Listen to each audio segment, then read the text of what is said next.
Hello friends, welcome to my channel study with श्रुति।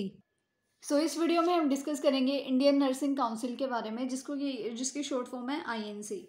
जो Indian nursing council act है वो जो है पास हुआ था दिसंबर 31 1947 में। ठीक है, दिसंबर 31 1947 के दिन जो है ये प्रोविज़न पास हुआ था। और यहाँ पे क्या हुआ था कि हम क्या करेंगे, इस्टेब्लिशमेंट करेंगे नर्सिंग काउंसिल का। उसके बाद जो आईएनसी है वो क्या है, एक ऑटोनोमस बॉडी है under the government of India. और इसमें क्या क्या आता है, इसमें जैसे ministry of health, family welfare and constituted by the central government under section 3(1) of the Indian nursing council act 1947। तो हुआ क्या था कि इसमें जो है पर्पस हुआ था कि इस्टेब्लिश की जाएगी एक ऑर्गेनाइजेशन जो कि प्रोवाइड करेगी यूनिफॉर्म स्टैंडर्ड ट्रेनिंग के लिए। किसकी ट्रेनिंग के लिए? नर्सिस के लिए, मिडवाइफ्स के लिए, या फिर जो भी हेल्थ विजिटर्स होते हैं उनके लिए। जो नर्स है वो रजिस्टर्ड होती है एक स्टेट में, तो वो दूसरी स्टेट में रजिस्टर्ड नहीं होगी, उसका दूसरी स्टेट में रजिस्ट्रेशन नहीं होगा। ये कॉन्स्टिट्यूशन जो है पहले था जब आईएनसी नहीं थी, आईएनसी के आने से पहले जो है ये माना जाता था। अब हम देखते हैं कि ऑब्जेक्टिव्स, ये हो गया इसका इंट्रोडक्शन। अगर आपको इंट्रोडक्शन लिखना हो तो आप यही बताएंगे कि सबसे पहले ये एक्ट जो है दिसंबर 31 1947 को प्रोविजन जो है ये पास हुआ था। और यहाँ पे ये हुआ था कि एक जो है इंडियन नर्सिंग काउंसिल, ऐसी एक नर्सिंग काउंसिल को बनाया जाएगा। उसके बाद आप जो आपकी बुक में थोड़ा बहुत दे रखा है इंट्रोडक्शन में से, उसमें से आप लिख सकते हैं कि गवर्नमेंट का ये एक ऑटोनोमस बॉडी पार्ट है। और इसमें क्या हुआ था कि उन्होंने जो मिनिस्ट्री है और जो हेल्थ वेलफेयर की जो टीम होती है उनको इन्होंने इसमें, जो फैमिली वेलफेयर है उसको इसमें इंक्लूड किया था। उसके बाद इसमें क्या था कि ये होता है ट्रेनिंग के लिए जो स्टैंडर्ड प्रोवाइड कराता है, जो ट्रेनिंग नर्सेज, मिडवाइफ्स या फिर हेल्थ विजिटर्स के लिए होती है। उसके बाद जो नर्सेज रजिस्टर्ड होती हैं एक स्टेट में, वो कंसिडर्ड नहीं की जाती थी रजिस्ट्रेशन के लिए दूसरी स्टेट में, जब क्या था आईएनसी का कॉन्स्टिट्यूशन नहीं आया था। उसके बाद हम अब डिस्कस करेंगे कि इसके ऑब्जेक्टिव्स क्या क्या होते हैं। तो ये प्रिस्क्राइब करता है करिकुला, यानी कि ये करिकुलम जो है ये प्रोवाइड कराता है नर्सिंग एजुकेशन के लिए। उसके बाद ये प्रमोट करता है जो भी रिसर्च होती है नर्सिंग में उसको।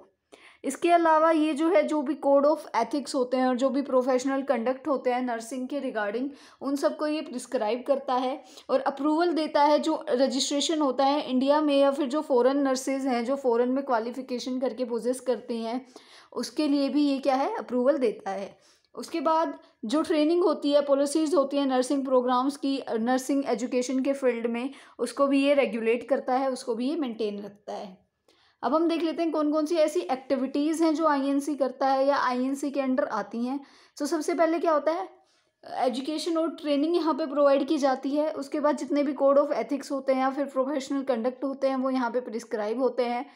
जितने भी maintenance of Indian nurses register, जितनी भी इंडियन नर्सेज की रजिस्ट्रेशन होता है ये उन सबको मेंटेन करके चलता है, उनकी मेंटेनेंस करता है। उसके बाद क्या है, holding meetings to plan further for betterment of nursing. जो भी आगे आगे के प्लान बनते हैं कि नर्सिंग को कैसे और ज़्यादा बेटर किया जा सकता है, कैसे और ज़्यादा डेवलपमेंट जो है इस फील्ड में आ सकती है, तो उसके लिए जो भी मीटिंग्स होती हैं, जो भी उनके प्लान बनाने के लिए, वो सबको यही जो है करता है। ये सारी मीटिंग्स जो है आईएनसी के अंडर ही होती हैं। उसके बाद जो भी डेवलपमेंट के लिए करिकुलम होता है, जैसे ह्यूमन डिफिशियंसी वायरसेस के रिगार्डिंग है, जैसे एड्स या फिर एआरटी के, तो वो सारा जो डेवलपमेंट करिकुलम है वो भी आईएनसी के थ्रू ही होता है। उसके बाद जो इंटरनेशनल माइग्रेशन होता है नर्सिस का, जो इंडियन नर्सिस हैं वो इंटरनेशनल जाती हैं, बाहर फॉरेन में जाती हैं, तो उनके लिए भी जो माइग्रेशन होता है उसमें भी हेल्प करता है। और उसके बाद ये क्या करता है, बहुत सारी वर्कशॉप्स, बहुत सारे वेबिनार्स, सेमिनार्स ये सारे कंडक्ट कराता है, जिससे कि ज़्यादा से ज़्यादा इन्फॉर्मेशन जो है स्प्रेड होती है इस फील्ड के बारे में। और जो भी स्टूडेंट्स होते हैं या जो भी नर्सेज होते हैं उनको आगे की बहुत ज़्यादा जो है इन्फॉर्मेशन प्रोवाइड की जाती है। उसके बाद आता है मेंबर्स, जो रिप्रेजेंटेटिव होते हैं आईएनसी के, वो कौन कौन से होते हैं। तो इसमें आप देख सकते हो, सबसे पहले होता है स्टेट रजिस्ट्रेशन काउंसिल्स। उसके बाद central and state health departments, Military Nursing Services, Indian Red Cross Society, health schools, Medical Council of India, Indian Medical Association और मेंबर्स ऑफ पार्लियामेंट। और भी बहुत सारे होते हैं, जैसे Medical Council of India, TNAI members, post certificate schools, health schools, university schools of nursing.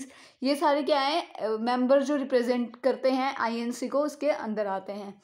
उसके बाद ऑर्गेनाइजेशन स्ट्रक्चर कैसा है आईएनसी का, कौन कैसे कितने लोग जो होते हैं इसमें, कैसे जो है इनको ऑर्गेनाइज़ किया गया है, वो कैसे होता है। तो सबसे पहले एक प्रेसिडेंट होता है, उसके बाद वाइस प्रेसिडेंट, फिर एक सेक्रेटरी होता है, उसके बाद जॉइंट सेक्रेटरी, फिर डिप्टी सेक्रेटरी, फिर असिस्टेंट सेक्रेटरी, और उसके बाद क्या होता है, ऑफिस का स्टाफ होता है। ऐसे पूरा जो एक ऑर्गेनाइजेशन है वो सेट किया जाता है।